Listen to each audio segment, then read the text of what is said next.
Senator Baldwin. Thank you, Mr. Chairman.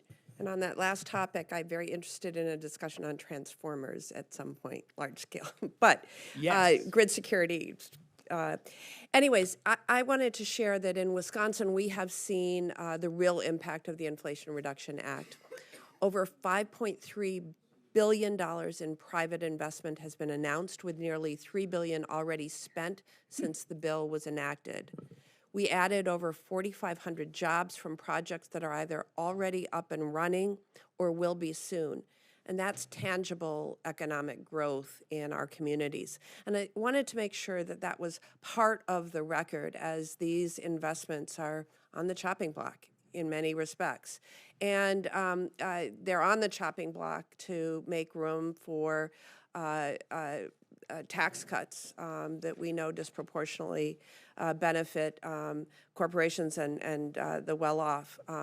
So I wanted to just put that into the record. But Secretary Wright, utilities across the country, including those in Wisconsin, have been making long-term plans for major grid investments based on the financing promised in the Inflation Reduction Act. They have spent years planning for and investing in transmission, energy production, and storage projects that will promote our energy independence and a resilient grid, all while lowering costs for Americans. And these funds have been, these promised funds have been frozen by the Trump administration. So what update do you have today for Wisconsin utilities and businesses that are waiting for these funds to be released so that they can start or continue building out their planned investments?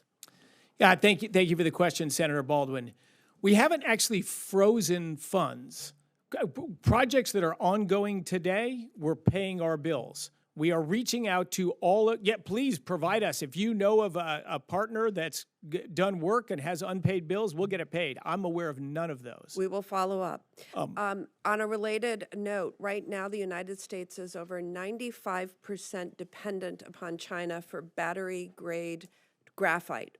A Wisconsin-based company is working to commercialize a domestic bio-based alternative to battery-grade graphite, but is waiting for the Department of Energy to release funds that were announced, but that have now been paused.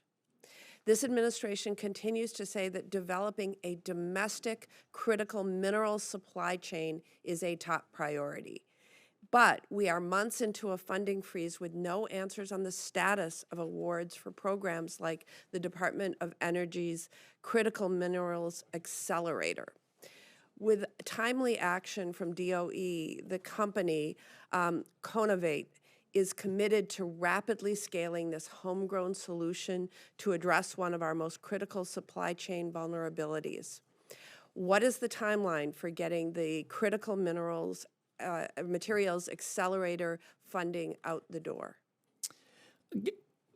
Through this summer, we will review all of the major projects, and every one as it's done, we will reach out to that company. We're going to get information from them, feedback. You said they've been working for years on it. We'll hear their plans. We'll review their plans.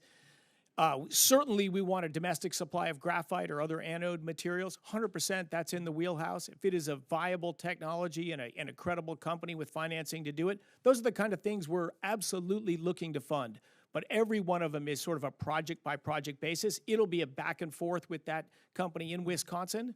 And if that idea looks to... With a footprint in South Carolina and Michigan also, I might add. So, now look, myself and the administration are all in on resourcing manufacturing in the United States, and particularly in these critical areas where China dominates. So and as this is looking forward to the 2026 budget, will the Critical Materials Accelerator program continue to be funded in the Department of Energy's budget, or are you planning to shut down our investments in domestic battery materials supply chain?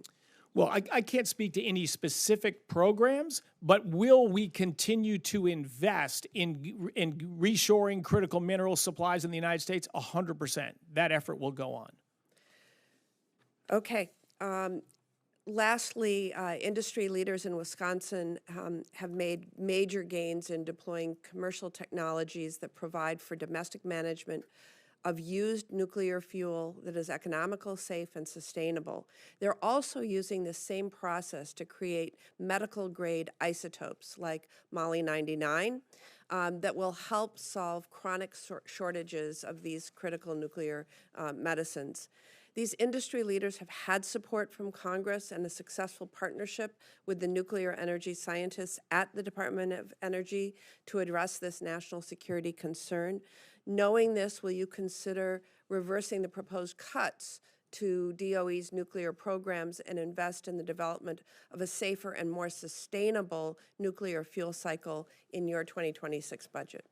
So that we have cuts at different levels in different departments. We're not pulling back on our nuclear efforts at all. They may be funded slightly differently, but we're not pulling back on that. And what you specifically mentioned there, radioisotopes, it's one of the most exciting new thing in cancer treatment and imaging and all that.